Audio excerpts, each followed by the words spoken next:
Bienvenue sur Chokhmah, la chaîne qui explore la science, la foi, la philosophie et les questions que tout le monde se pose, mais que presque personne n'ose affronter. Aujourd'hui, nous allons toucher au cœur du mystère, une question simple, presque enfantine, mais qui fait trembler théologiens, philosophes et scientifiques depuis des siècles. Si tout a une cause, qui a causé Dieu ? Qui l'a créé? Et s'il n'a pas été créé, comment peut-il exister? C'est la question que posent les enfants, mais aussi celle qui bloque les adultes. Celle qui arrête la foi chez certains, qui nourrit le doute chez d'autres, et qui, mal comprise, devient un mur impossible à franchir. Pourtant, la réponse existe. Elle est logique, elle est ancienne.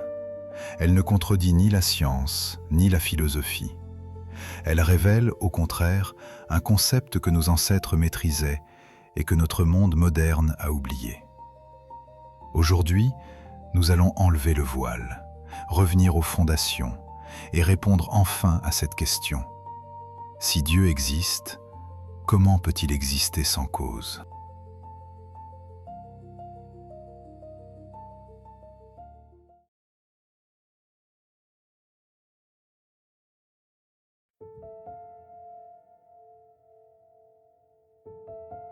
Chapitre 1. Le problème. Tout ce qui commence a une cause. Depuis l'enfance, on nous apprend une règle simple. Rien ne surgit sans raison. Une balle qui roule a été poussée, une porte qui claque a été ouverte. Une maison existe parce qu'un bâtisseur l'a construite. Et quand on applique ce principe au monde, la conclusion paraît évidente. Si l'univers a commencé, il a une cause. Et si Dieu existe, alors qui l'a causé ? C'est une question étonnante, parce qu'elle semble logique, solide, presque imparable. C'est la question de l'enfant, sincère, innocente. Et en même temps, la question du philosophe, celui qui veut aller jusqu'au bout de la logique. Mais cette question repose sur une confusion fondamentale. Le principe de causalité ne s'applique qu'aux choses qui commencent. Celles qui apparaissent, celles qui ont un début, celles qui entrent dans l'existence. Une bougie que l'on allume, une étoile qui naît, un être humain qui respire pour la première fois. Tout cela a une cause. Mais demander qui a créé Dieu revient à poser une contradiction dans les termes. Si Dieu commençait, il ne serait pas Dieu. S'il était causé, il serait une créature parmi d'autres. Le problème n'est donc pas philosophique, il est linguistique et logique. Dieu créé est aussi incohérent que cercle carré ou ombre lumineuse. La question semble profonde, mais elle contient déjà une erreur de départ. Et pour comprendre pourquoi, il faut aller plus loin que la physique, plus loin que la philosophie, jusqu'à ce que la science moderne appelle la cause non causée, et que la Bible appelle simplement Elohim.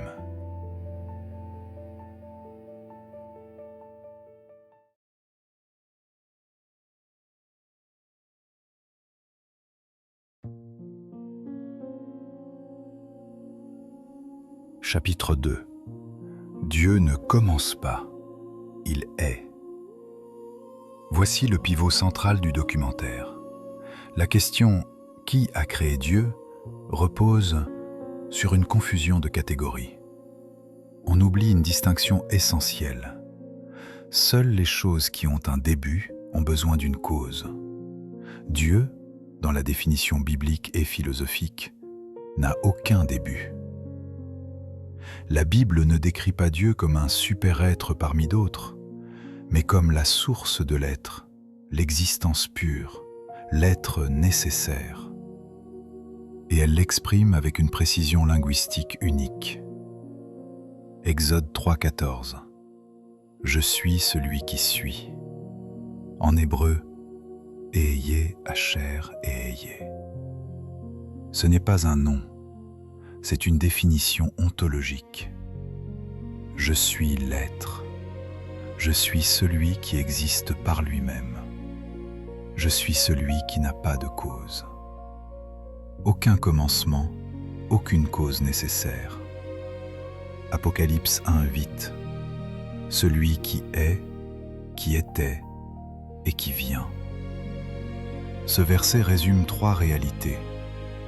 Il est, existence actuelle, indépendante. Il était, existence avant le temps. Il vient, existence future, ininterrompue. Psaume 90, verset 2. D'éternité en éternité, tu es Dieu. Pas tu deviens, pas tu as été créé, mais tu es, hors du temps, hors de la causalité. Pour résumer, la question « Qui a créé Dieu ?»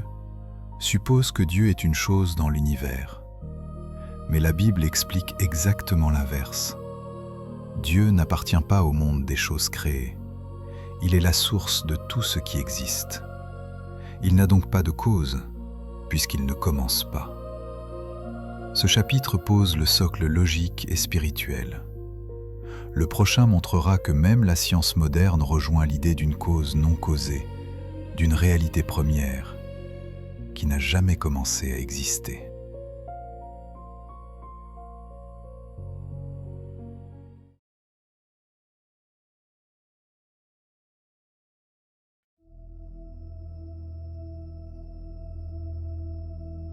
Chapitre 3. Le concept de l'être nécessaire. C'est ici que la philosophie rejoint la théologie et que la question « Qui a créé Dieu ?» s'effondre d'elle-même. Depuis 2300 ans, les plus grands penseurs affirment une idée simple.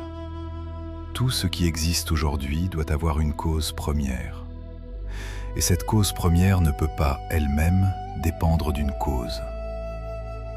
Aristote appelait cela le premier moteur immobile, une réalité éternelle qui met tout en mouvement sans jamais être mise en mouvement.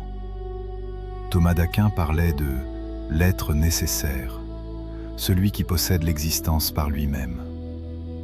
Leibniz évoquait la raison suffisante ultime, celle qui explique pourquoi quelque chose existe plutôt que rien.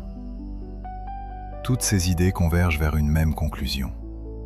Il doit exister un être qui n'a pas de début, un être qui n'est pas causé, un être qui explique l'existence de tout le reste.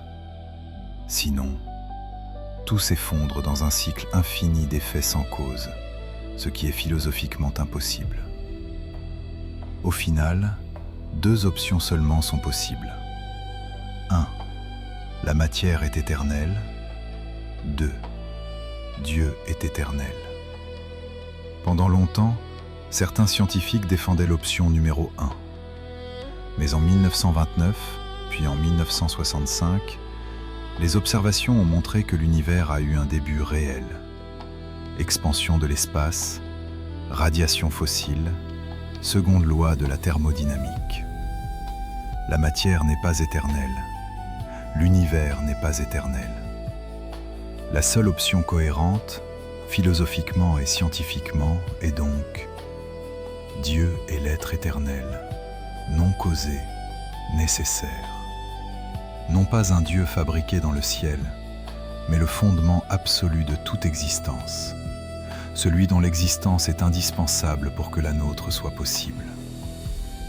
Un Dieu qui n'a jamais commencé et qui donc n'a jamais eu besoin d'être causé.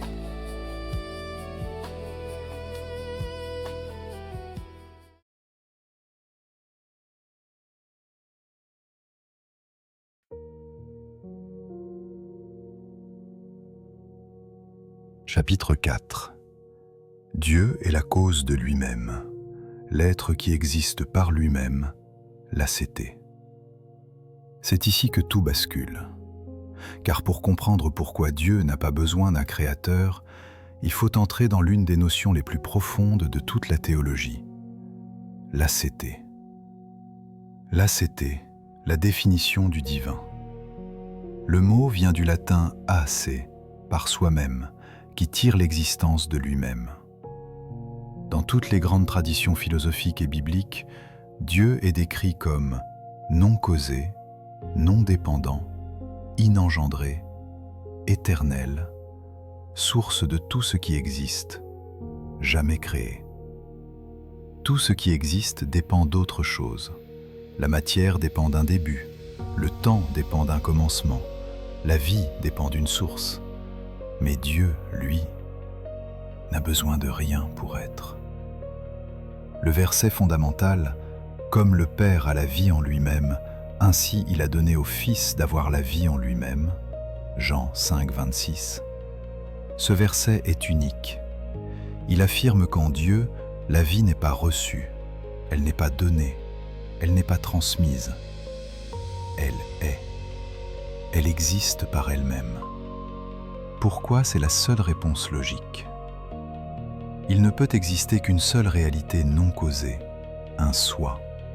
La matière est éternelle, la science moderne a montré le contraire. 2. Soi, Dieu est éternel. Quelque chose doit exister par soi-même, sans cause, sans commencement. Autrement, rien n'existerait aujourd'hui. C'est le cœur même du problème.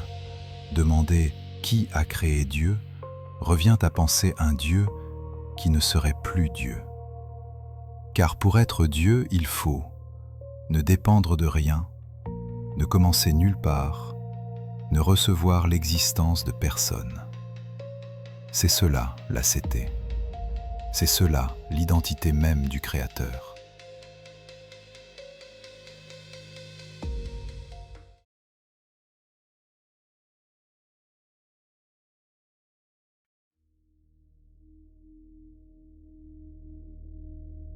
Chapitre 5. Le Dieu créé est impossible. Dans ce chapitre, nous abordons un point logique rarement expliqué mais absolument décisif.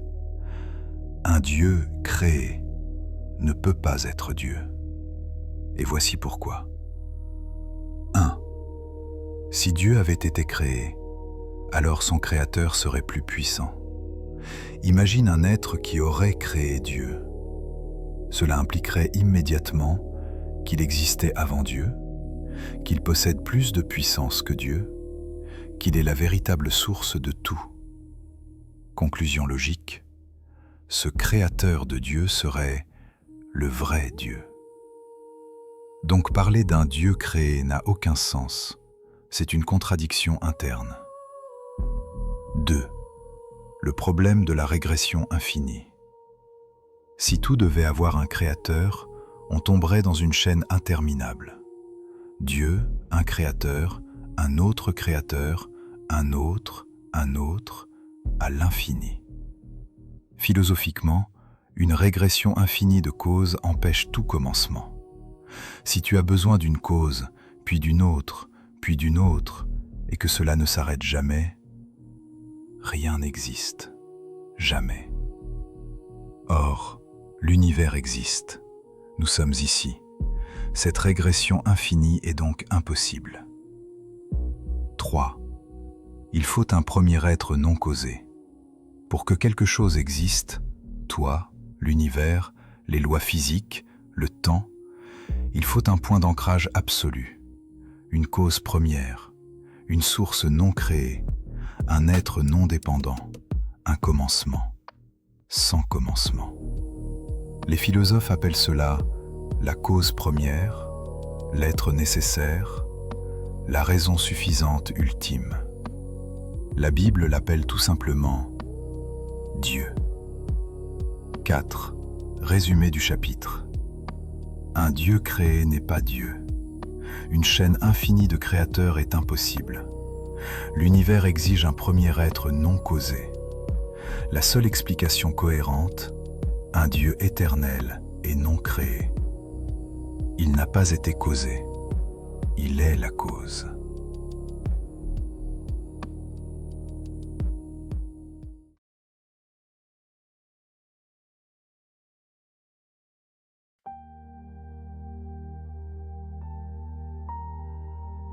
Chapitre 6. Pourquoi Dieu ne peut pas être matériel? La question paraît simple, mais elle touche au cœur même de la logique divine.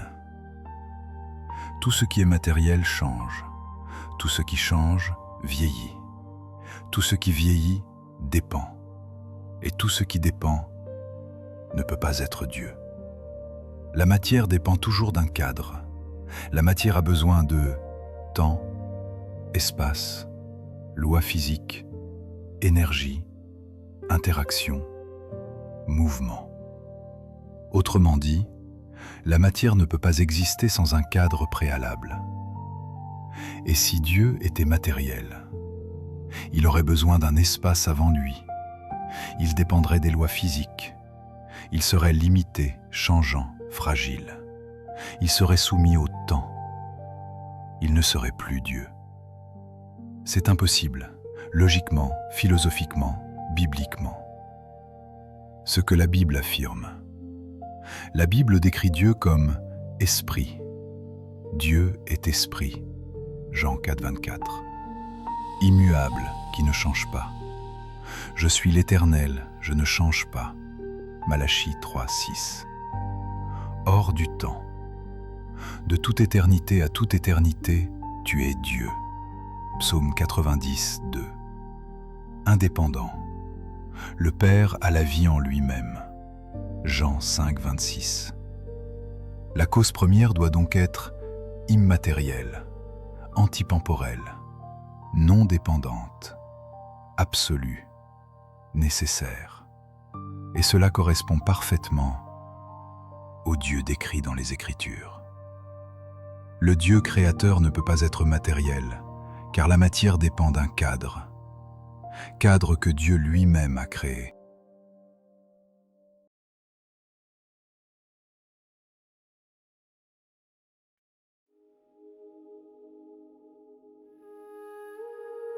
Chapitre 7. Le temps lui-même a été créé. Lorsque nous posons la question « Qui a créé Dieu ?», nous faisons une erreur de catégorie. Nous appliquons le temps à celui qui a créé le temps. La science moderne le confirme.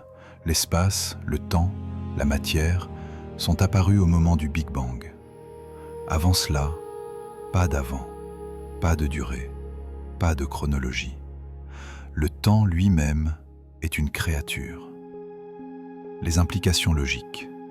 Si le temps a commencé, alors Dieu ne peut pas être soumis à un commencement, un passé, un avant, un après. Il est en dehors du temps, exactement comme la Bible le dit. Celui qui est, qui était et qui vient. Pourquoi la question ne s'applique pas? La question « Qui a créé Dieu ?»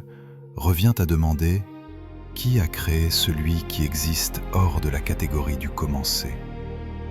C'est comme demander « De quelle couleur est le son ?» La question ne s'applique tout simplement pas.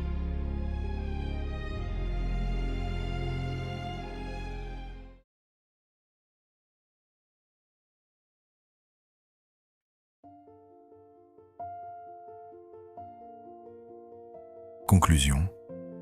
La question était mal posée. Nous avons parcouru un long chemin, depuis la question simple d'un enfant jusqu'aux réflexions des plus grands penseurs de l'histoire. Et au terme de cette enquête, une évidence apparaît.